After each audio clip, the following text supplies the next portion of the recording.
علامہ اقبال یوں گویا ہوتے ہیں، سبب کچھ اور ہے جسے تو خود سمجھتا ہے، سبب کچھ اور ہے جسے تو خود سمجھتا ہے، زوال بندہ مومن کا بے زری سے نہیں۔ یعنی مسلمانوں کا زوال یا ہمارا پیچھے ہٹ جانا یہ مال کی کمی کی وجہ سے نہیں ہے، اقتدار کے چھن جانے کی وجہ سے نہیں ہے، ہمارے پاس دولت کی فراوانی نہیں ہے اس لیے ہم پیچھے ہیں، ایسا نہیں ہے۔ قرآن عظیم سے ہم پوچھیں کہ آخر ہماری پستی کا سبب کیا ہے، کیونکہ وہی پیدا کیا ہے، وہی ہماری ساری چیزوں کو جانتا بھی ہے۔ وَلَقَدْ خَلَقْنَا الْإِنسَانَ وَنَعْلَمُ مَا تُوَسْوِسُ بِهِ نَفْسُهُ وَنَحْنُ أَقْرَبُ إِلَيْهِ مِنْ حَبْلِ الْوَرِيدِ۔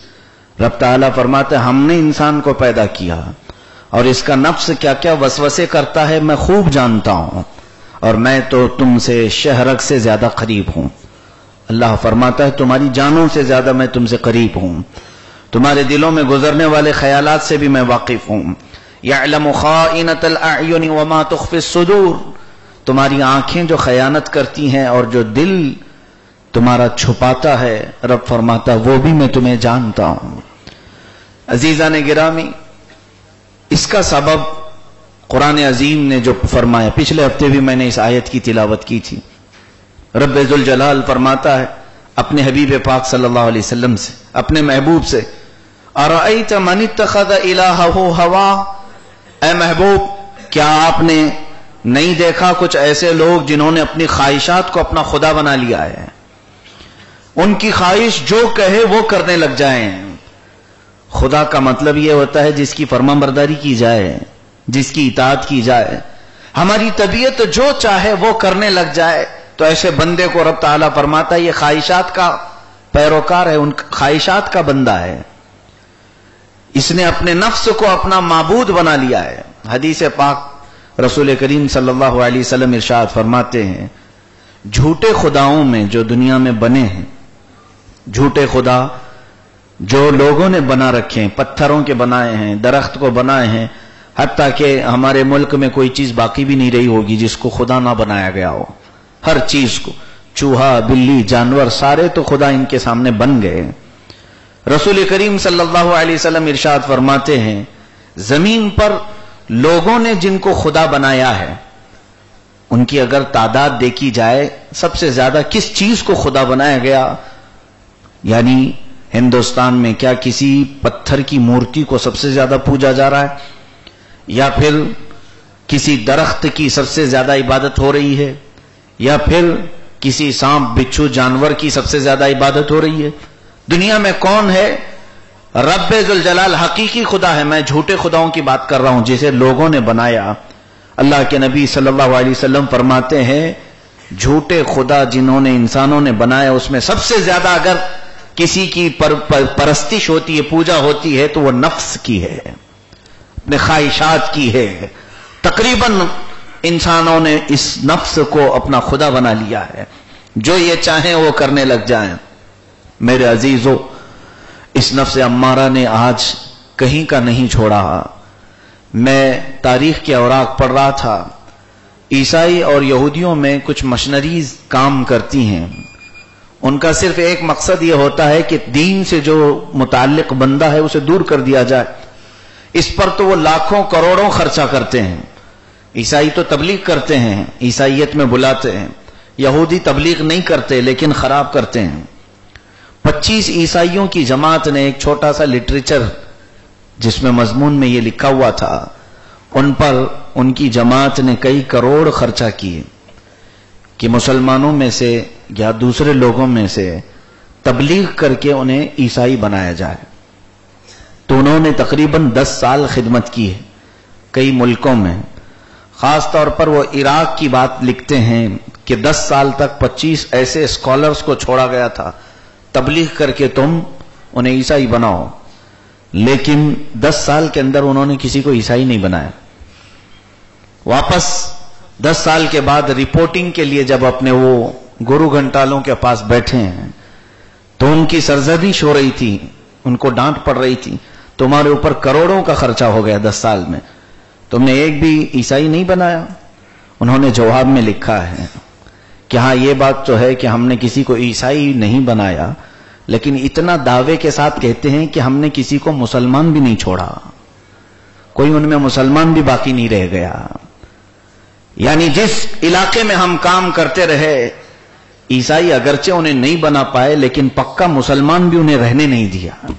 آج یہی حالات ہیں، یہاں ہمارا نوجوان یہ سوچتا ہے کہ وہ بھی راضی رہے، خدا بھی راضی رہے، ادھر بھی بات چلتی رہے ادھر بھی چلتی رہے۔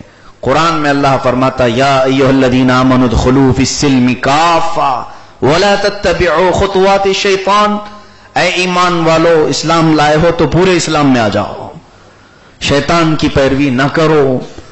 یعنی تمہیں اگر اسلام مذہب پیارا ہے، مقدس اسے سمجھتے ہو اور خدائی دین سمجھتے ہو، تو پھر ایک بات یہ بھی سن لو، رب تعالیٰ فرماتا ہے وَلَن تَرْضَىٰ عَنْكَ الْيَهُودُ وَلَن نَّصَارَىٰ حَتَّىٰ تَتَّبِعَ مِلَّتَهُمْ، یہود اور نصارہ عیسائی تمہارے کسی کام سے ہرگز ہرگز راضی نہیں ہوں گے اس وقت تک جب تک کہ تم ان کے دین میں داخل نہ ہو جاؤ۔ لوگ یہ سمجھتے ہیں ان کو دعوت کر کے ہم راضی کر لیں، یہ افطار پارٹیاں اسی لیے تو ہوتی ہیں، ان کو بھی راضی کر لیا جائے، انہیں بھی خوش رکھا جائے۔ قرآن جو کہتا ہے اس میں کوئی چیز غلط نہیں ہو سکتی۔ رب تعالیٰ فرماتا ہے یہ تم سے راضی ہو ہی نہیں سکتے، تمہارے چہرے بدلنے سے آپ سوچتے ہو کہ یہ ہم سے راضی ہو جائیں، میں جلدی سے انہیں دیکھ کر ٹوپی اتار لوں تاکہ وہ مجھ سے راضی رہے کہ ایک سیکولر آدمی ہے۔ ایسا کبھی نہیں ہوگا۔ لوگ تو اپنی عبادتوں کو چھپا لیتے ہیں کہ وہ کبھی ناراض نہ ہو جائیں ہم سے۔ خواہشات کے پیروکار لوگ دنیا کو راضی کرنے کے لیے سب کچھ اپنا بدل لیا، لیکن جس وقت رب ذوالجلال کے حضور اسے آنا ہوتا ہے، قبر میں سونے کے بعد، میں یہ روایت پڑھ رہا تھا، آنکھیں بہہ پڑتی ہیں، اللہ عز و جل فرشتوں سے فرماتا ہے اے فرشتوں اس کی قبر میں دوزخ کی کھڑکیاں کھول دو، اور جب یہ پکارے چلائے تو اسے کہنا جن کے لیے تو اپنا سب کچھ بدلا تھا آج ان کو مدد کے لیے بلا، ان کو مدد کے لیے بلا، جن کے لیے تو رات رات گھر چھوڑ کر چلا جاتا، جن کے لیے تو نے اپنا لباس بدلا، اپنے چہرے بدلے، آج ان کو مدد کے لیے بلا۔ وہ ہائے ہائے کرتے قیامت تک سوتا رہے گا دردناک عذاب میں۔ میرے عزیزو، خواہشات کی پیروی کرنے والوں کو رب ذوالجلال کے سخت عذاب کا سامنا کرنا ہوگا، اور خواہشات کو قتل کرنا، اسے مار دینے کا نام ہی اسلام ہے۔ حضرت محبوب الہی نظام الدین اولیاء رحمت اللہ علیہ کے دربار کی بات ہے، دلی میں کوئی ایک پنڈت تھا، پجاری تھا، وہ لوگوں کو بیماریوں کو صحیح کرنے میں مشہور معروف تھا، بہت سارے لوگ جاتے تھے اس کے پاس، بچے بیمار ہوں تو لے جاتے، وہ کچھ پڑھ کر کے پھونک دیتا تو بچے صحیح ہونے لگتے تھے۔ حضرت محبوب الہی سے لوگوں نے کہا حضور یہ دیکھی ہوئی بات ہے کافر، لیکن وہ جب دم کرتا ہے بچوں کو پڑھتا ہے تو صحیح ہو جاتے ہیں۔ محبوب الہی رحمت اللہ علیہ خود گئے اس کے پاس اپنی بیمار بن کر، کہا مجھے تکلیف ہے، تو کیا پڑھتا ہے، پڑھ کر میرے اوپر بھی دم کر لے، مجھے بخار ہے، سردی ہے، جو بھی۔ محبوب الہی رحمت اللہ علیہ پر اس نے معمول کے مطابق پڑھا، جو کچھ بھی کرنا تھا، صحیح ہونے کے آثار لگے۔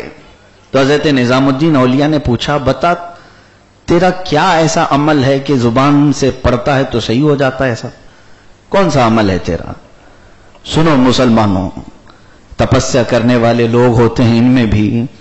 اس نے کہا میں کوئی وظیفہ ایسی کوئی چیز نہیں کرتا، میرا ایک ہی عمل ہے، میرا نفس جو چاہتا ہے میں وہ نہیں کرتا، میں اپنے نفس کے خلاف کرتا ہوں، اس لیے میری زبان میں اتنا اثر ہے۔ نفس ابھی کہے سو جاؤ تو میں نہیں سوتا، پوری رات نہیں سوتا۔ نفس اگر مجھے حلوہ کھانے کی بات کہے میں کڑوا کھا لیتا ہوں۔ نفس اگر مجھے کہیں جانے کی بات کہے تو میں نہیں جاتا۔ نفس اگر ٹھنڈیوں میں اوڑھنے کے لیے مجھے کہے ٹھنڈی لگ رہی اوڑھ لو تو میں کھلے بدن سو جاتا ہوں۔ میرے نفس کے خلاف کام کرتا ہوں، زبان میں اتنی تاثیر ہے۔ سنو اولیاء کاملین مرض دکھانے کے لیے جاتے تھے اور کبھی مرض کو صحیح کر کے بھی آتے تھے۔ سب سے بڑا مرض تو اس کے دل کے اندر جو تھا وہ کفر ہے، اوروں کے مرض کو صحیح کر رہا ہے۔ محبوب الہی نے کہا اچھا یہ عمل ہے تیرا؟ نفس جو چاہتا ہے اس کے خلاف تو کرتا ہے. نفس آرام پسندی ہے، ہماری طبیعت کیا چاہتی ہے؟ آرام چاہیے، اس کے خلاف کرتا ہے. محبوب الہی رحمت اللہ علیہ نے اس کے کان میں کچھ بات کہی، اس کے کان میں 2 جملے فرمائے. وہ چیخنے لگا اور اس کے بعد کہا لا الہ الا اللہ محمد رسول اللہ صلی اللہ علیہ وسلم. خوشی سے آپ آنے لگے. لوگوں نے پوچھا اسے کیا کہہ دیا آپ نے؟ وہ کسی سے ٹس سے مس نہیں ہوتا. کہا میں نے اس کو تبلیغ نہیں کی، میں نے اس سے کہا تو ہر کام نفس کے خلاف کرتا ہے، بتا اسلام لانے کو تیرا نفس چاہتا ہے؟ اسلام قبول کرنے کے لیے تیرا نفس چاہتا ہے؟ اس نے کہا بالکل نہیں، میں نہیں جانا چاہتا. آپ نے فرمایا تو نفس کے خلاف کام کر کے دکھا، نفس کے خلاف کر کے دکھا. تیرا نفس تو نہیں چاہتا اسلام میں آنا، اور تو نے کہا ہے کہ میں نفس کے خلاف کرتا ہوں. وہ وعدے کا پکا تھا اور وہ کلمہ طیبہ پڑھا اور اسلام میں آیا. یہاں پر اولیاء کاملین نے جو سب سے بڑی مجاہدے اور محنتیں لوگوں سے کروائی وہ نفس کے خلاف. ہماری ہر خواہش کو پورا کرنا یہ ضروری نہیں. لوگ یہ سوچتے ہیں، اور دعائیں بھی یہی ہوتی ہیں اللہ مجھے ساری خوشیاں دے دے. لوگوں کے لیے بھی ہم یہی دعا کرتے ہیں ساری خوشیاں ہی خوشیاں بھر جائیں زندگی میں. یعنی یہی نفس کی خواہش ہوتی ہے. مجھے کڑوا کبھی نہیں ملنا چاہیے، بیماری کبھی نہ آئے، میں دکھ کبھی نہ دیکھوں، غم کبھی نہ دیکھوں. یہ تو نفس کی خواہش ہی ہے. یہی ہماری طبیعت چاہتی ہے کہ ہم کبھی بھی تکلیف میں نہ آئیں. میرے عزیزو، اولیاء کاملین کے پاس کوئی جاتا تھا تو سب سے پہلے اسے آزمائش میں ڈالا جاتا تھا. حضرت جنید بغدادی رضی اللہ تعالیٰ عنہ سید الطائفہ ہیں. ان کے ماموں حضرت سری سختی رضی اللہ تعالیٰ عنہ جو پیر بھی ہیں ان کے ماموں بھی ہیں. جب جنید بغدادی کی تربیت کرنے لگے تو فرماتے ہیں کہ خلافت دینے کا وقت آیا. خلافت کو لوگ آسان سمجھتے ہیں. حضرت جنید بغدادی کو ہاتھ میں ایک کھٹوری دے کر کے چوراہے پر بیٹھا دیا کہ لوگ تیری کھٹوری میں پیسے ڈالتے جائیں، وہی لیتے آنا، کسی سے جھگڑا مت کرنا. یہ جنید بغدادی رضی اللہ تعالیٰ عنہ چوراہے پر بیٹھے رہے اور 2 لوگوں کو حضرت سری سختی نگرانی کے لیے دور کھڑا کرتے تھے. دیکھنا دن بھر جنید کیا کرتا ہے، کسی سے لڑتا بھڑتا ہے. کچھ لوگ آتے تھے راستے میں چھیڑ کر کے چلے جاتے، کوئی ان کے اوپر مٹی ڈال کے چلا جاتا، بہت برداشت کرتے. ایک دن جنید بغدادی نے کسی کا کپڑا پکڑ کر کھینچا تو 2 مریدین نے آ کر کے حضرت سری سختی سے کہا آج تو جنید نے فلاں سے لڑ لیا. حضرت سری سختی نے اور لمبا کیا مجاہدہ، کہا کہ جنید کو ابھی کچھ نہیں دیا جائے، ابھی بیٹھو، ابھی اور بیٹھو. پھر دیکھا 2 دن کے بعد، دیکھو آج کیا کرتا ہے. پھر آج لوگ کچھ پیسے ڈالتے اور کچھ انہیں چڑھاتے، کچھ گالیاں دیتے، کچھ تانا مارتے. برداشت کرتے رہے. شام ہونے سے قریب تھی کہ آپ نے پلٹ کر کے ان کو جلال میں کچھ باتیں سنائی لوگوں کو. پھر پیر و مرشید کے پاس لوگوں نے کہا مارا تو کسی کو نہیں آج، لیکن سخت سنا دیا جنہوں نے ان کو بولا. حضرت سری سختی نے کہا اور بیٹھاؤ، اور بیٹھاؤ.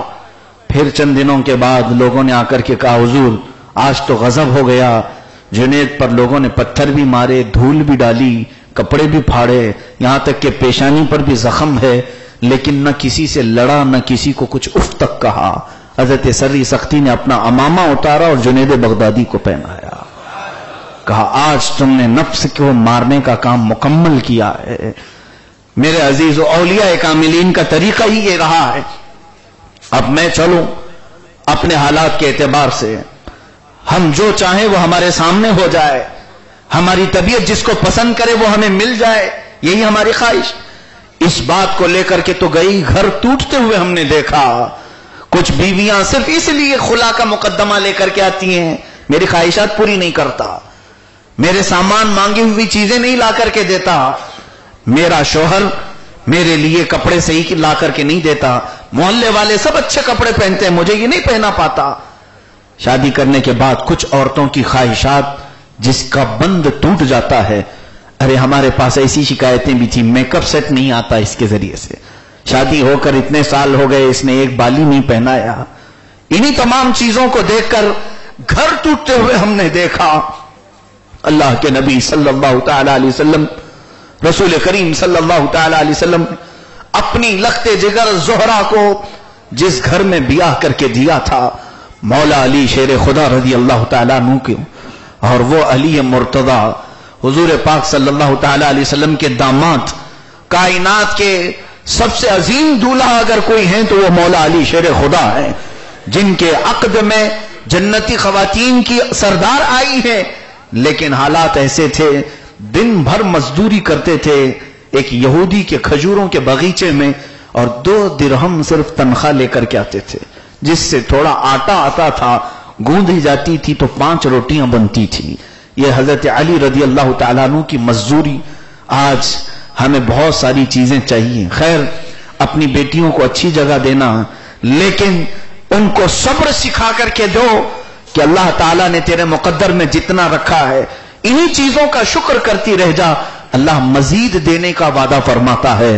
جتنا ملا اس پر کبھی شکر نہیں کیا، جس نے آج تک تمہیں کھلایا اچھی طرح سے، تمہارے بچوں کو پہنایا، اس کا ذکر عورتیں کبھی نہ کریں، لیکن جو تکلیف پہنچی اس کو پوری کائنات میں بیان کرتی پھر رہی ہیں، محلے محلے بیان کر رہی ہیں۔ یہ خواہشات کو معبود بنانے والے لوگ ہیں جن کو قرآن میں اللہ فرماتا ہے۔ رسول کریم صلی اللہ تعالی علیہ وسلم کی اس لخت جگر کی بات میں سناؤں، حضور پاک صلی اللہ تعالی علیہ وسلم کا گھرانہ کیا ہمارے لیے نمونہ نہیں ہے، ہمارے لیے آئیڈیل نہیں ہے؟ ایک دن سیدنا عمر ابن خطاب رضی اللہ تعالیٰ عنہ، حضرت ابو بکر صدیق گھر سے باہر نکلے ہیں، بھوک کی شدت ایسی تھی کہ دونوں کے پیٹ سے لگے ہوئے تھے، باہر دوپہر کے وقت آئے، حضور پاک صلی اللہ علیہ وسلم اپنے گھر سے باہر نکلے، پوچھا حضرت ابو بکر و عمر سے، کیوں اس وقت تم باہر آئے ہو؟ دونوں نے کہا حضور بھوک بہت ستا رہی ہے، ہم یہ سوچے کہ آپ کو دیکھ لیں تو بھوک ٹھنڈی ہو جائے، آپ کے چہرے کی لذت سے ہماری بھوک ختم ہو جائے۔ نبی کونین صلی اللہ علیہ وسلم نے ارشاد فرمایا، عمر میرے گھر میں 3 دن سے چولہا نہیں جلایا گیا، یہ مت سوچو کہ میں کھا پی کر کے اپنے بستر پر آرام کر رہا ہوں۔ اللہ کے نبی صلی اللہ علیہ وسلم نے کہا چلو تم نکلے ہی ہو تو ہم کچھ انتظام کریں۔ چلتے ہوئے حضرت ابو ایوب انصاری رضی اللہ تعالیٰ عنہ کے مکان پہ پہنچے، میزبان رسول ہیں، میرے آقا صلی اللہ علیہ وسلم کی سب سے پہلے مدینے میں جنہوں نے میزبانی کی وہ ابو ایوب انصاری۔ جیسے ہی حضور کو اپنے گھر پر دیکھتے ہیں، مرحبا مرحبا کہتے ہوئے اندر بلایا، کہا یا رسول اللہ صلی اللہ علیہ وسلم تشریف رکھیں، گھر میں بکری کا ایک بچہ ہے، ذبح کرتا ہوں، آپ حضرات کھا لیں۔ حضور نے اجازت دی، بکری کو ذبح کیا اور لذیذ کھانا بن رہا تھا۔ حضرت ابو ہریرہ بھی اس روایت کو روایت کرتے ہیں، فرماتے ہیں سالن کی خوشبو نے تو ہمیں مدہوش کیا تھا، بہت خوبصورت کھانا بن رہا تھا۔ جب سالن بن کر کے آیا، دسترخوان پر رکھا اس بکری کے گوشت کا، نبی کونین صلی اللہ تعالی علیہ وسلم نے ابو ایوب انصاری سے فرمایا ایک اور کھٹوری ہو تو لے آؤ۔ آپ لے کر کے آئے، آدھا سالن اس میں سے اونڈیلا، کہا ابو ایوب میری بیٹی فاطمہ کے گھر پہنچا ہو، وہ 10 دن سے فاقے میں ہے، 10 دن سے فاقے میں ہے، اس کے گھر پر 10 دن سے سالن نہیں بنا۔ اس کائنات کی رسول مختار صلی اللہ تعالی علیہ وسلم کی دختر زہرا کی قسم کھانے والی آج خواہشات کا ان کا کوئی حد ہی نہیں۔ ان کے ہاں آج حالات ایسے ہیں کہ ان کے 2 روپے کی کوئی چیز نہ ملے تو بے صبرے ہو جائیں اور اپنے خواہشات کی وجہ سے گھر توڑنے کی بات کریں کہ ہمارے گھر میں سکون نہیں ہے، اطمینان نہیں ہے۔ رسول کریم صلی اللہ تعالی علیہ وسلم نے کیا یہی معاشرہ ہمیں دیا تھا؟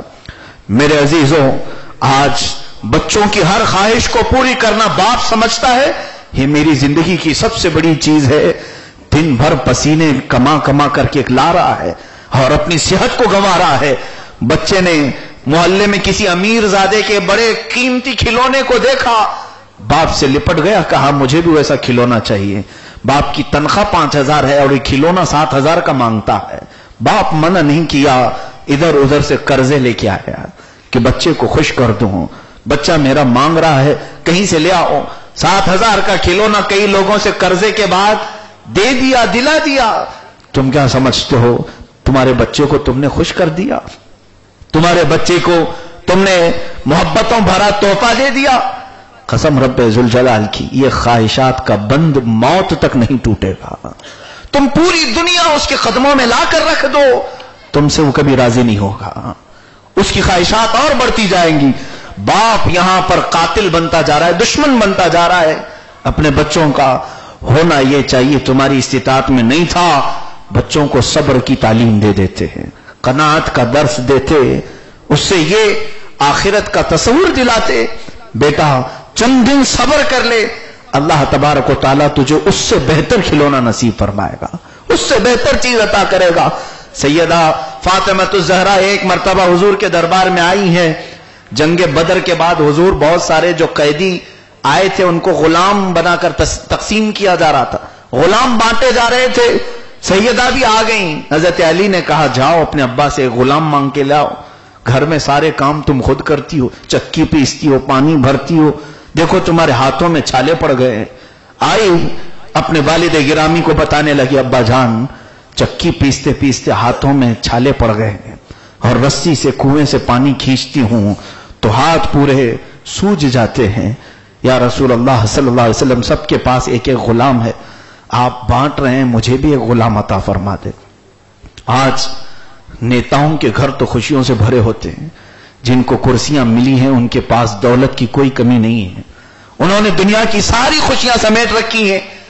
اگر ایسا ہی معاملہ ہوتا میرے نبی کے ساتھ تو رسول اللہ صلی اللہ علیہ وسلم اپنے گھر کو سونے اور چاندی سے بنا لیا کرتے ہیں. اللہ تعالیٰ نے ان کو مالک و مختار بنا کر بھیجا تھا، لیکن فاطمۃ الزہرا کی اس خواہش پر نبی کونین صلی اللہ علیہ وسلم کیا فرماتے ہیں؟ بیٹی تیرا باپ تو رسول اللہ، تیرا باپ تو کائنات کا آقا ہے، جو چاہے لے جا. نہیں، فرمایا فاطمہ ابھی بہت سارے یتیموں کا حق باقی ہے، ابھی بہت سارے یتیموں کا حق باقی ہے، میں ان کو دیے بغیر تجھے کیسے خوش کر دوں؟ کیا تجھے اس غلام سے اچھی چیز نہ دے دوں؟ فاطمہ زہرا کہتی یا رسول اللہ عطا فرما دے. فرمایا فاطمہ کام کر کے جب تھک جاؤ رات میں بیٹھنا 33 بار سبحان اللہ، 33 بار الحمدللہ اور 34 بار اللہ اکبر کے، اللہ تیری ساری تھکان کو دور فرمائے گا، تجھے غلامی سے بھی زیادہ چیز مل جائے گی. فاطمہ زہرا یہی چیز لے کر کے لوٹیں اور پوری کائنات کو آج تسبیح فاطمہ عطا کی گئی ہے. عزیزان گرامی، یہ میرے آقا نے سکھایا ہے. خواہشات تو انسان کی آتی ہیں، ہم خواہشات کو روکیں، انہیں پرہیز دلائیں. ہر چیز کو لا کر قدموں میں رکھ دینا یہ محبت کی علامت نہیں ہے. ایسی بہت ساری بیویاں بھی ہم نے دیکھی ہیں. میں نے غالباً اس سے قبل بھی بتایا تھا، ہمارے مسجد میں آنے والا ایک نوجوان پابند تھا نمازوں کا، اچانک وہ غائب ہو گیا، چند سالوں تک مجھے نظر نہیں آیا. 3-3.5 سال کے بعد اس کو معلوم کروایا تو پتا چلا کہ وہ بہت ہی بگڑا ہوا ہے، بہت ہی بگڑا ہوا ہے. خواہش ہوئی کہ اس سے سن لوں کہ اچھا پابندی کرنے والا کیا ہو گیا. کہا شادی ہوئی، بچے ہوئے تھے، میں کماتا تھا شہر میں، لیکن میری کمائی میرے گھر والوں کو کافی نہیں ہوتی تھی. میری عورت کے کپڑے، میرے بچوں کی ساری چیزیں آ نہیں پاتی تھی. روز مجھے میری بیوی تانا مارتی تھی کہ لوگ کما کما کر کے اپنی بیویوں کو رانی بنا کر رکھے ہیں، تو مجھے کیا خادمہ بنا کر رکھا ہے، میرے لیے یہ مشین نہیں ہے، وہ مشین نہیں ہے. بہرحال میں تنگ آ کر کے بنگلور چلا گیا، وہاں کام کرنے کے لیے تھوڑا سا اچھی جاب لیا. اب اس اچھی جاب سے بھی میں پیسے بھیجتا رہا، یہاں پھر خواہشات بڑھتی ہی رہی، بہت مطالبے ہوتے رہے. ٹینشن میں آ کر میں نے سگریٹ پینا شروع کیا. اتنے سگریٹ پیتا تھا. بعد میں پھر لوگوں نے مجھے بتایا کہ پیسے جو ہے جوئے میں لگا دے، ڈبل ہو کر کے ملتے ہیں.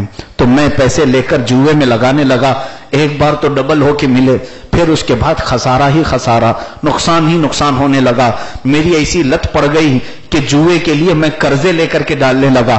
اب قرض خواہ جب مجھے مارنے آتے تھے، یہ سارے ٹینشن گھر سے دور ہوا.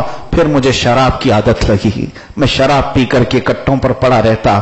یہ سارے حالات سننے کے بعد کلیجہ منہ کو آنے لگا. ایک مسلمان پابند صوم و صلات بچے کو خواہشات کی اس رانی نے بگاڑ کر کے رکھ دیا، اور اس کی خواہشات پر صبر نہیں تھا، اس کو کہیں کا نہیں چھوڑا. میرے عزیزو، میں آپ سب کے گھروں کو بھی یہ دعوت دینا چاہوں گا، اللہ کے رسول صلی اللہ تعالی علیہ وسلم نے جو چیز ہمارے لیے عبرت کے طور پر ارشاد فرمائی ہے کہ دنیا چند دنوں کی ہے، یہاں جس نے بہت عائش کیا اسے آخرت کے عائش کو چھوڑنا پڑے گا، آخرت کے آرام کو چھوڑنا پڑے گا۔ سب کچھ تجھے یہاں مل گیا، وہاں کا مت سوچنا، اگر چند چیزیں تو نے یہاں چھوڑ دی، اللہ تیرے لیے آخرت میں بہت کچھ عطا فرمائے گا، بہت کچھ عطا فرمائے گا۔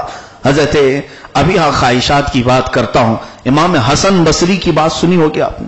حسن بصری یہ وہ بزرگ ہیں، ان کی محفل میں بیٹھنے والا روئے بغیر اٹھتا نہیں تھا، آنکھوں سے آبشار جاری ہو جاتے تھے۔ حسن بصری کی زبان میں وہ تاثیر تھی، ان کو خود کہتے ہوئے ہم نے پڑھا ہے، وہ خود اپنا واقعہ لکھتے ہیں، میں کوئی بہت بڑا پرہیزگار نوجوان نہیں تھا، جوانی میں میری ایسا تھا کہ میں بہت مالدار تھا، پیسوں کا انبار تھا، میں بصرہ، بغداد، کوفہ ہر جگہ کے عیش کو دیکھ چکا تھا۔ ایک میلہ لگا تھا، میں وہاں گیا تو ایک بہت ہی حسین و جمیل لڑکی مجھے نظر آئی، خوبصورت لڑکی تھی، اس کو دیکھتا رہ گیا، دیکھتا ہی رہ گیا اور اس کا پیچھا کرنے لگا تو وہ لڑکی پلٹ کر کے مجھ سے کہتی کہ اے بندے، کیا تجھے حیا نہیں آتی، شرم نہیں آتی، تو ڈرتا نہیں؟ تو حسن بصری کہتے میں نے پوچھا کس سے ڈروں، کس سے حیا کروں؟ تو اس نے کہا اس نے جس نے تجھے اور مجھے بھی بنایا ہے، رب ذوالجلال جو تیری آنکھوں کی خیانت کو جان رہا ہے، رب ذوالجلال کے حضور کھڑے ہونے کا تجھے خوف نہیں آتا؟ حسن بصری کہتے ہیں یہ کچھ مجھے اثر نہیں کیا، اسے تو بہت خطیب لوگ، مقرر لوگ سناتے ہی رہتے تھے، مجھے ایسی کوئی بات لگی نہیں۔ میں نے کہا ہاں ڈرتا ہوں، لیکن تیرے خوبصورتی میں تو میں ڈوب گیا ہوں۔ اس خاتون نے پوچھا اچھا میرے جسم میں کیا چیز تجھے بہت اچھی لگتی ہے؟ انہوں نے کہا حسن بصری نے کہ تیری آنکھیں جھیل جیسی خوبصورت ہیں، تیری آنکھیں اتنی بلا کا حسن رکھتی ہیں کہ کوئی بھی اس پر فدا ہوئے بغیر نہیں رہتا۔ حضرت حسن بصری رضی اللہ تعالیٰ عنہ یہ فرماتے ہیں اپنی جوانی کی بات، کہا اس عورت نے ٹھیک ہے بہت اچھی بات، میری آنکھیں بہت خوبصورت ہیں۔ وہ چلی گئی گھر، تھوڑی دیر کے بعد اس کی خادمہ ایک برتن میں کپڑا اوڑھ کر کے لے کے آئی اور برتن حسن بصری کے پاس پیش کیا، تحفہ تھا جس کو تم تاڑ رہے تھے اتنی دیر سے، تمہاری محبوبہ نے تحفہ بھیجا ہے۔ حسن بصری جلدی سے لیے، دیکھا تو اس میں کٹی ہوئی آنکھیں رکھی تھی، آنکھیں کٹی ہوئی رکھی تھیں اور دیدے پورے اس کے اندر خون میں لت پت نظر آ رہے تھے۔ تو حسن بصری یہ دیکھ کر پوچھتے ہیں یہ کیا ہے؟ کہا کہ تمہاری وہ محبوبہ جس کی آنکھوں میں تم ڈوبنا چاہتے تھے، اس نے یہ تجھے آنکھیں پیش کی اور لکھ کر کے بھیجا تھا، ایسی آنکھوں کی مجھے ضرورت نہیں جو میرے اور میرے رب کے درمیان خلل پیدا کرے یا کسی کو فتنے میں ڈالے، مجھے ایسی آنکھوں کی ضرورت نہیں۔ حسن بصری کہتے ہیں میرے دل پر یہ بات لگی اور اس کے بعد میں روتا ہوا آیا، دھاڑے مارتا ہوا رات بھر مولا کے حضور روتا رہا۔ صبح ہو گئی تو خیال آیا جا کر اس خاتون سے معافی تو مانگ لوں کہ اس نے میری توبہ کا وہی ذریعہ بنی، مجھے ہدایت دے دیا، میں اس کے ساتھ جو غلط کیا جا کر معافی مانگ لوں۔ حسن بصری کہتے ہیں جب صبح اس کے محلے میں پہنچا تو دیکھا کہ اس کا جنازہ جا رہا تھا، اس کا جنازہ نکلا ہوا تھا، خاتون انتقال ہو چکا۔ حسن بصری فرماتے ہیں اس واقعے نے میری زندگی کو پلٹ دیا، میری زندگی کو پھر سے رب ذوالجلال کے حضور ایسا لگا دیا۔ خواب میں نے اس عورت کو دیکھا، پوچھا کہ کس حالت میں ہے اور مجھے کچھ بتا۔ وہ عورت کہتی ہے جب تو تنہائی میں ہو تو بھی مولا سے ڈر، جب مجمع میں ہو تب بھی مولا سے ڈر، جب مجمع میں ہو تب بھی اللہ سے ڈر اور جب تنہائی میں ہو تب بھی اللہ سے ڈر۔ اور وہ ایک نصیحت یہ کرتی ہے اے حسن تو نے دیکھا ہی کہاں ہے رب کے مشاہدے، اگر دیکھا ہوتا تو مجھ جیسی کو تو اپنا دل نہیں دیتا، ان آنکھوں پر پڑی گند کو نکال، مولا کا حسن اور تیرے حبیب کا حسن کیا تیرے لیے کم ہے؟ جس دن تیری آنکھوں سے یہ حجاب ہٹ جائیں گے تجھے صرف ایک بار مصطفیٰ کا حسن دیکھنے مل جائے، دنیا کا حسن تیری آنکھوں میں ہیچ نظر آئے گا۔ عزیزہ نے گرامی حسن بصری فرماتے اس دن سے میں نے یہ سیکھ لیا، ہر وہ چیز جو آنکھ چاہے کرنے لگ جائے تو پھر ہمارے جہنم میں جانے کا راستہ بہت آسان ہو جائے گا، بہت آسان ہو جائے گا۔ ہماری ہر چاہی ہوئی چیز مل جائے، اگر ہم یہ سوچنے پر لگ جائیں تو دوزخ کا راستہ بہت آسان ہو جائے گا، بہت آسان ہو جائے گا۔ طبیعت یہ چاہتی ہے مسجد کی طرف نہ جاؤ، سو جاؤ، سو جاؤ اپنے گھروں پر۔ طبیعت یہ چاہتی ہے مؤذن پکار پکار کر کے بلائے پھر بھی نہ جاؤ، جاؤ اپنے کاموں میں لگے رہو۔ مگر میں یہ کہتا ہوں طبیعت کا سنتے رہو اور دوزخ کا راستہ بہت آسان ہوتا جائے گا، بہت جلدی اس طرف چلے جاؤ گے۔ ہاں آخرت کا عیش چاہتے ہو تو چند چیزیں چھوڑ دو۔ مجھے یہاں بات یاد آتی ہے، ہم اپنی خواہشات پر ساری چیزیں کتنا کیئر کرتے ہیں۔ میرے آقا صلی اللہ علیہ وسلم کے پاس ایک جوان حاضر ہوا، کہا حضور شادی کرنا ہے مگر کالا ہوں، وہ حبشی تھے، کالا ہوں کوئی بیٹی دیتا نہیں، مالدار بھی نہیں ہوں، فقیر ہوں۔ رسول کریم صلی اللہ تعالی علیہ وسلم نے ایک چٹھی لکھی اور ایک انصار صحابی ان کے گھر بھیجا، جاؤ ان کی ایک بیٹی ہے وہ تمہارے رشتے میں دینا چاہتا ہوں، جاؤ ان سے کہہ دو۔ یہ نوجوان آیا اس صحابی رسول کے گھر پر، اکلوتی بیٹی ہے، سنو میرا یہ پیغام گھر کی بچیاں سنتی ہوں گی تو وہ اپنے اخلاق کو ذرا سنوار لیں، اپنے عادات اور اپنی تمیز کو ذرا سنوار لیں۔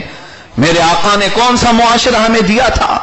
نوجوان گھر کی دہلیز پر کھڑا ہے اور اس صحابی سے کہتا ہے مجھے اللہ کے نبی نے بھیجا۔ پوچھا انہوں نے کیوں بھیجا؟ سنا ہے آپ کے گھر میں جوان بیٹی ہے، میں نکاح کرنا چاہتا ہوں۔ صحابی اور ان کی اہلیہ دونوں دیکھنے لگیں۔ رسول اللہ صلی اللہ علیہ وسلم کے حکم کے بعد پھر کوئی مجال بھی نہیں کہ انکار کریں، لیکن بیٹی ہی تو تھی، بیٹی ہے۔ صحابی اپنی بیوی سے پوچھتے ہیں کیا ہم اس نوجوان کو اپنی بیٹی دے دیں؟ اہلیہ نے کہا حضور نے فرمایا ہے لیکن پہلے اپنی بیٹی سے پوچھ تو لیں وہ بھی پسند کرتی ہے کہ نہیں کرتی۔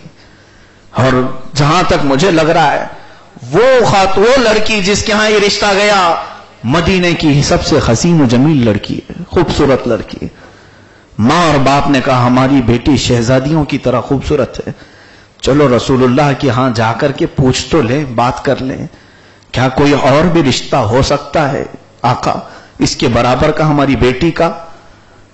کالے نوجوان کو حضور صلی اللہ علیہ وسلم نے بھیجا ہے جس کے پاس رہنے کا گھر نہیں۔ ابھی یہ ماں باپ دروازے پر کھڑے ہو کر اس نوجوان سے بات کر رہے ہیں، اندر سے بیٹی نے سن لیا اور وہ پردہ شعار عفت معاب خاتون شہزادی اندر سے اپنے ماں باپ کو بلاتی ہے اور کہتی ہے اے میرے والد گرامی، میری والدہ آپ نے مجھے کس کی محبت دے کر اب تک پالا تھا؟ کس کی محبت دے کر کے اب تک پالا تھا؟ حسن کی یا صاحب حسن مصطفیٰ کی محبت دے کر؟ ماں کی آنکھوں سے آنسو آئے، کہا ہم نے بچپن سے تجھے مصطفیٰ کا حسن ہی بتایا ہے۔ اس لڑکی نے کہا مجھے معلوم تو نہیں کہ دروازے پر کیسا نوجوان کھڑا ہے، مجھے معلوم نہیں کہ اس کا گھر کیسا ہے، اس کا مال کتنا ہے، مجھے یہ معلوم نہیں، لیکن اتنا ضرور معلوم ہے کہ رشتہ مجھے کائنات کے آقا نے بھیجا ہے، میرے مصطفیٰ نے مجھے رشتے کے لیے بھیجا ہے۔ چاہے اب دنیا کا سب سے حسین شہزادہ کیوں نہ آئے، آپ کی بیٹی کسی کا نکاح قبول نہیں کرے گی، صرف اس کا نکاح قبول کرے گی جس کو میرے مصطفیٰ نے گھر تک بھیجا ہے۔ حبیب صحابی رونے لگے اور رسول کریم صلی اللہ علیہ وسلم کے حضور حاضر ہوئے۔ میرے آقا نے دیکھتے ہی بشارت دی، اے میرے صحابی تم نے اپنے گھر میں جس بچی کو پالا ہے وہ جنتی خاتون ہے، جنتی خاتون ہے، ہماری خواہشات جو چاہے وہ ہو جائے۔ آج اس لیے رشتے ٹوٹے کہ اس کے چہرے پر داڑھی ہے، بہت سارے رشتے اس لیے ٹوٹے کہ اس کی داڑھی ہے، یہ کالا ہے۔ مرد اس لیے عورتوں کو چھوڑ دیے کہ اس کے پیٹھ پر ایک تل ہے۔ ابھی کے معاملات ہیں، ابھی ایک شادی ہوئی ہے 8 دن کے بعد طلاق ہوئی، پوچھا کیوں؟ کہا دلہن کی پیٹھ پر مسا تھا کالا، اس وجہ سے طلاق ہوگی، ہمیں بتایا نہیں گیا۔ یاد رکھو رب ذوالجلال کے حضور پھر تمہیں بھی کھڑا کیا جائے گا. اور اس مولا کو دیر نہیں لگتی. تم نے اس کے کالے تل پر طلاق دی. اگر وہ مولا چاہے تو تجھے کینسر میں سڑا بھی سکتا ہے. دنیا تجھے سونگنے بھی نہیں آئے گی, تجھے دیکھنے بھی نہ آئے گی. تم کیا سمجھتے ہو عیب انسان خود دیتا ہے؟ بیماریاں یہ رب کی طرف سے آتی ہیں, مولا کی طرف سے آتی ہیں. جن چیزوں کو تم نے عیب سمجھ کر کے ٹھکرا دیا, قیامت کے دن اگر مولا تمہیں سڑا گلا سمجھ کر ٹھکرا دے, کس کو مدد کے لیے پکارے؟ عزیزان گرامی, اگر ہم دیکھیں تو خواہشات کبھی ہماری ختم نہیں ہوتی, ہماری تمنائیں کبھی ختم نہیں ہوتی. ہم صرف اس بات پر قناعت کر لیں اللہ عز و جل نے جتنا ہمیں دیا ہے یہی ہمارے لیے بہت ہے.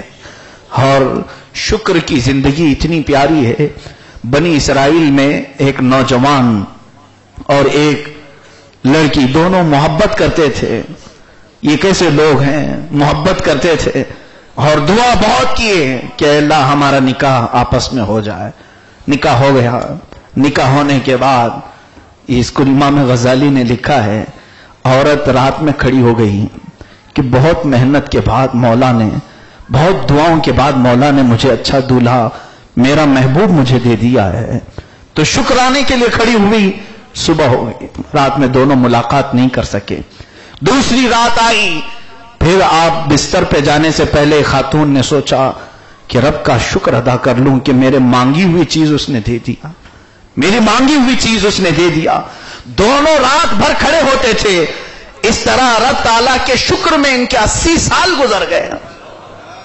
80 سال گزر گئے اور دونوں ایک دوسرے سے ملاقات بھی نہیں کر پائے. یہ وہ بندے ہیں رب تعالیٰ کے جنہوں نے مولا تعالیٰ سے کچھ پوچھا تو مولا نے انہیں دیا, مگر اپنی خواہشات کو مار کر کے انہوں نے مولا کو راضی کرنے کی کوشش کی. اے میرے عزیز نوجوانوں, آج اگر تم یہ سوچتے ہو میری جوانی ابھی ابھی نکلی ہے, مجھے تھوڑا سا انجوائے کرنے کے لیے ٹائم دیا جائے. آج ماں کی باتیں کڑوی لگیں, باپ کی باتیں بہت سخت لگتی ہیں بچوں کو, اور وہ 4 دن کی محبوبہ کی باتیں بڑی میٹھی لگتی ہیں, بہت پیاری لگتی ہیں. ماؤں کو ٹھکرا دیا نوجوانوں نے گلی کوچے کی عورتوں کے لیے, یا وہ لڑکی جس کو 18 سال باپ نے گھر میں رکھ کر ہر خواہش پوری کی, کسی ایرے غیرے کا ہاتھ پکڑ کر بھاگ گئی اور اس کے بعد پوچھنے پر یہ کہتی ہے مجھے میرے باپ نے کیا دیا ہے؟ اس نوجوان نے تو مجھے 5000 کا جوڑا پہنایا ہے, مجھے 5000 کا جوڑا پہنایا ہے. یہ ہیں خواہشات کو جنہوں نے معبود بنایا, اپنی طبیعتوں کو جنہوں نے معبود بنایا. شیطان انہیں کہیں کا نہیں چھوڑتا. رب تعالیٰ سے وہ اتنے دور ہو جاتے ہیں, اتنے دور ہوتے ہیں. اللہ اللہ, میں آخری بات کرنے جا رہا ہوں میرے عزیزوں. ایک بات یہ بھی یاد رکھ لو اے نوجوانوں, پلٹنے کا ہمارے پاس اب بھی وقت ہے. اگر ہم پلٹ آئے تو ہماری پکڑ نہیں کرے گا مولا. میں چند دن پہلے ایک اعلان دیکھ رہا تھا, کوئی مجرم جیل سے بھاگا ہوا, لوگ پولیس تھانے سے یا ڈپارٹمنٹ سے اعلانات اور اس کا خاکہ, اس کا جو ہے نقشہ بنا کر جگہ جگہ دیواروں پر چپکایا گیا ہے, فلاں بھاگا ہوا ہے, اسے پکڑ کر کے جو لائے گا 5 لاکھ کا انعام. یہ جیل توڑ کر کے بھاگا ہے, اسے لے کر کے آئے تو 5 لاکھ کا انعام, یا بتا دے تو اسے انعام. لوگوں نے انعام کی بارشیں رکھ دی ہیں اور اس کا یہ خاکہ نقشہ گلیوں میں سب جگہ ہے, پیپروں میں اعلان ہے. میں نے سوچا تھوڑی دیر کے لیے, جس دن یہ پکڑا جائے گا تو اب یہ پہلے سے بھی بڑی جیل میں جائے گا اور پتہ نہیں پھانسی کی سزا بھی ہو جائے.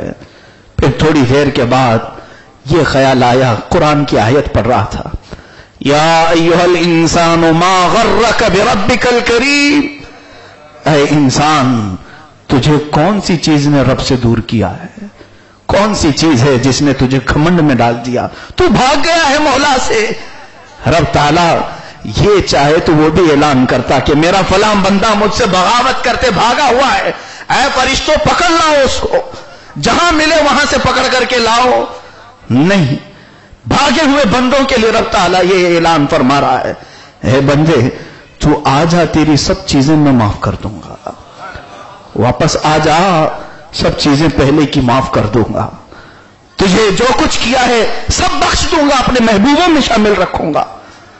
بندے جو بھاگے ہوئے مولا سے دور، اپنی خواہشات کو جنہوں نے معبود بنایا، ایسا نہیں ہے میرے عزیزوں کہ اب تو ہمارے گناہ بہت ہو گئے، اب میں توبہ کروں تو میرا مولا کیا کرے گا؟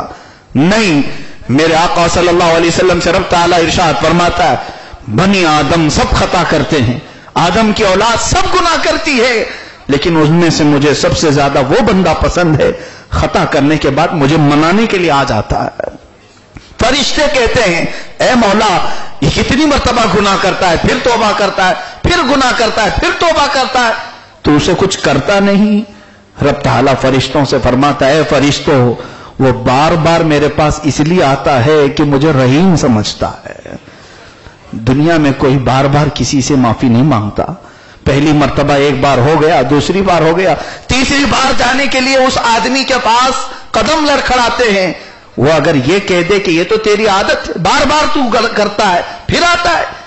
آج کے بعد ہماری تو عادت یہ ہے کہ دوسری بار بھی ہم نہیں کرتے معاف، پہلی بار ہو گیا دوسری بار پکڑا جائے نہیں معاف کرتے، لیکن رب تعالیٰ فرماتا ہے 70 بار گناہ کر کے پھر بھی وہ میرے پاس آئے میں اسے معاف کر دوں، اسے معاف کر دوں۔ میرے عزیزوں پلٹنے کا وقت ہے، نوجوانوں سے میں گزارش کروں گا خواہشات کو جنہوں نے اپنا معبود بنا لیا ان کے جانے کے وقت رب تعالیٰ کی طرف سے پھر یہ صدا آئے گی اے بندے تجھے میں زندگی بھر بلاتا رہا تو نہیں آیا، زندگی بھر بلاتا رہا تو میرے حضور نہیں آیا، چند دنوں کے بعد دیکھ تجھے میرے بندے پکڑ کر کے لائیں گے۔ کیسے پکڑ کر کے لائیں گے؟ تیری ناک میں روئی ٹھونس کر کے، تیرے انگوٹھوں کو باندھ کر کے، تجھے سفید کپڑے پہنا کر کے میرے پاس اٹھا کر کے لائیں گے اور بے یار و مددگار چھوڑ کر کے چلے جائیں گے۔ اس سے پہلے کہ تو زندگی میں آ جا، زندگی میں آ جا، تجھے پکڑ کر کے تیرے دوست لا کر میرے پاس چھوڑ دیں گے، جن کی دوستی پر تو گھمنڈ کرتا ہے، جن کی رشتہ داریوں پر تو فخر کرتا ہے، یہ پکڑ کر کے میرے ہی پاس لے کر کے آئیں گے، تجھے میرے ہی پاس لا کر کے چھوڑ جائیں گے۔ میرے عزیزوں ایسے ہزاروں ہمارے دوستوں کو ہم باندھ کر کے لے جا کر چھوڑ آئے ہیں مولا کے پاس، آج ہم جانتے بھی نہیں رب تعالیٰ نے ان کے ساتھ کیا کیا، ہم تو انہیں اندر دبا کر کے چلے آتے ہیں۔